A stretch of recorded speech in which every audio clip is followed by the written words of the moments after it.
Hi everybody, I'm Angie Jones and welcome to Love Starts in the Kitchen. Join me and discover your own love for cooking. Hi everybody, welcome to Love Starts in the Kitchen. And today we're going to be making a super easy recipe that almost anyone can make, maybe even your kids if you help them out. We're going to be making bread machine bread, and it will be perfect for sandwiches or really anything. It won't be that light, fluffy stuff that you've gotten out of bread machines before. It's going to be something that you actually can cut and make a sandwich or an open face sandwich, whatever you want to do, and you can even toast if you cut it just right and fit in your slots in your toaster. So we're going to get started today. I'm using my Jirushi bread machine breaker. And this thing is a workhorse. You can make all kinds of bread with this. Of course, we're making more of a white bread today, but you can make wheat, you can make banana bread, really anything. And literally, you can use it every day of the week because this thing is a workhorse. Um, so I'm going to go ahead and get the loaf pan out. And this is what's inside, and this is where your bread is going to live until it's all done and delicious. So right here, it has two little mixing arms in here. I don't know if you can see that really well. And it's coated with nonstick, so it's really very easy to clean. And let's get started. I'm going to go ahead and put my liquids in first because that's the best way to make sure everything gets incorporated. So I'm going to take I'm using evaporated milk, but you can also use regular milk that you get from your dairy section. So I'm going to go ahead and put that in. And then next goes the water. So we're going to put that in. And then we're going to go ahead and put in the flour. Hopefully I get it all in here and not spill it in the kitchen like I usually do. Okay, and then I'm going to do the yeast. And literally, I'm just sprinkling everything in there. Salt. I'm going to do the butter. And I've cut it up into little tiny pieces so that way it could warm up a little because I want it to incorporate. But I honestly have put cold butter from the fridge in because I forgot to take it out. And I just cut it up really tiny and then it incorporates just fine because as it needs, it's going to go ahead and make a little bit of warmth. And also the inside of this warms up so that way your bread can rise and it gives you a consistent warmth in there. And I'm going to do my honey, which it got a little bit grainy, I think because it got cold in my cabinet because we've been having a lot of cold weather lately. But let's see if I can get it all out. Come on out. Okay, I'll wipe it on the butter in there. Okay, there we go. And then what you're going to do is take this whole thing that's got all the ingredients, stick it in there, and then there's a little rail area underneath that you just pop it into. And then we're going to close the lid. And I'm going to select course, and it says basic, wheat, gluten-free dough. You can even make jam in this. You can make cake. You can make sourdough starter if you want. So I'm going to pick the basic for this, which is the first. When you do that, it says basic. I don't know if you can see the arrow. And then you can choose if you want light, medium, or dark crust on your bread. So I'm going to press dark, which means the arrow just moves down one. And then that way it will make it more of a finished crust where you can select a lighter one if you choose. And then we're just going to hit start. And it's going to go ahead and mix everything up. And what I like to do is check on it periodically to see if it's the right consistency. And if wherever you're living, like if you live in Florida or somewhere that's a little more humid, you may need a little bit more flour. Whereas if you're in the desert areas, you may need to put a little dash of water. And I would do it a tablespoon at a time till you get it the consistency that looks like a nice soft dough, nothing too dry or nothing too moist. because if you put too much moisture into the dough, like too much water, you will get like a saddle, and that's never good because the middle is then a little bit too soft and you can't slice it correctly. And if it's dry, and you put too much flour in it, it's going to be very crumbly. So it's getting that nice soft dough that I remember somebody telling me once a long time ago. It's like your ear, like if it feels like that, where it's not sticky and it's nice and soft and really pliable, then that's the perfect consistency for dough.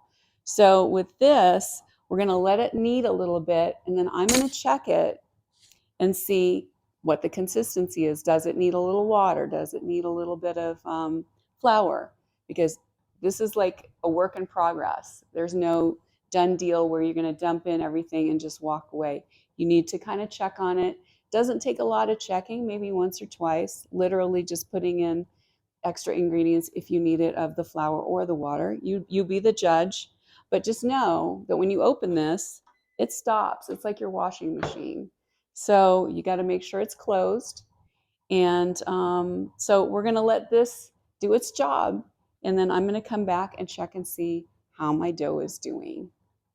Okay, so now it's time to check on our dough before it goes any further. It's early in the cycle, so that way we can see if it's too wet, too dry, or if it's just right, and we can adjust accordingly. So we're going to open it up. Oh, it looks really good, but it's a little wet. I mean, it's sticky, and we don't want it to be sticky. So I'm going to add a tablespoon. I'm actually going to add 2 tablespoons to this because it looks pretty moist. And we're going to let this knead for a few minutes. And then I think this will do the trick. So you want it to be a smooth, elastic, nice dough that's not super sticky, because you don't want that saddle in the middle that's too moist. So that's why I'm checking. Okay, so we're going to go back and check to see how the consistency is. And oh, almost there. See, it's like less sticky, which is good. And then I'm going to sprinkle just 1 more tablespoon. I think that's going to do it. And I'm going to push down some of the stuff inside of it and wipe it on there. And then we'll close it and let it do a little bit more kneading. And I think that's going to be it for our bread. I don't think it's going to need any more of the flour. So we're going to let it do its job. And then afterwards, we'll go ahead and take the bread out and then see how it turns out. Okay, so we're back because the bread is all done, and we're going to, I guess, unloaf it. So let's see what happened here. I think it's going to be really gorgeous. So let's take a peek. Oh my gosh. Oh, I should turn it off. I'll just press cancel because it stays warm if you leave it on. So it will stay warm for a period of time. So I'm going to use my big silicone gloves and lift it. You just pop it out, and then here's the interesting part, because this is very hot, so you can't just pull it out with your hands. You have to use mitts.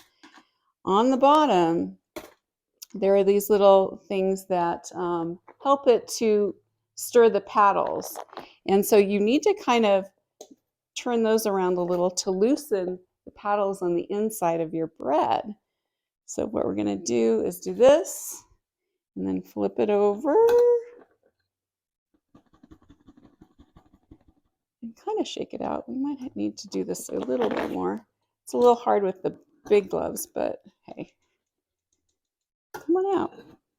There we go. Holy moly. Look at it. I'm going to put this back. Oh, first I wanted to let you know though, you see the little paddles in here in the loaf pan? Sometimes they come out in your bread. So sometimes you will have to pull them out. What happens is sometimes they get a little jammed in here, but you can take them out. They are removable. They do pop out sometimes if the dough kind of engages with it. But here is our beautiful loaf. Look at that. Wow. It's picture perfect, literally. But look at how tall it is. This is just an amazing loaf. Can you imagine making a sandwich with this big, tall piece of bread? I mean, nothing's better. Anything is really great on this. In fact, what was it? The other day we had meatloaf sandwiches. We had homemade meatloaf, homemade bread. Oh, it was divine. You'll love it. So here is our lovely bread. And it's really lovely when you eat it hot. But I will warn you, if you go to cut it right now, sometimes you won't get a good clean slice because it's very, very hot and the bread inside is still very soft. It needs a little time to cool down if you hope to make a real slice. But if you don't care and you just want to eat some bread and you want it hot with some butter, it's great. But if you want to make actual slices, I recommend that you let it cool down a little bit so that way it'll be easier to slice. Because when it's hot, it's very difficult to keep it in a real nice, perfect slice. So here you go. You have all of the good tips on how to make this bread maker bread. And I highly recommend the Jarushi because it will give you an actual loaf like this. It is a beautiful loaf that you can make delicious sandwiches with or toast. So enjoy, and I know that you will be successful in your loaf making. We're back. Our bread is cooled down a little bit, which will make it easier to slice because I want to have nice cohesive slices and not just chunks of bread, which is really great to eat hot, but not good for sandwiches. So we're going to be cutting it up so you can see what it looks like. And then I've got it on this really great cutting board my husband made in high school. So it still looks gorgeous. And I'm going to be doing a little butter today with it. Why not, right? Okay, here we go. And I'm using a serrated knife and I'm just gently sawing through. And I'm going to just eat this end piece. Look at this. Look, look, look. Oh, so beautiful. Look at how consistent it is. There's no big holes in it. It's really, really a nice sandwich type bread. And then let's see, I'm going to cut it down the middle here because that way I can spread a little butter on it. Now, wouldn't you love to have some of this? It would be so good and easy to make. You wouldn't have to really do too much. So, and your whole family will absolutely love it. Look at this. So good. Here we go. Bon appetit, huh?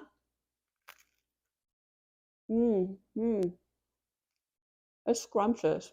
Highly recommend. And also, don't forget to subscribe to the channel and please like this video. I think that you will love making the bread at home.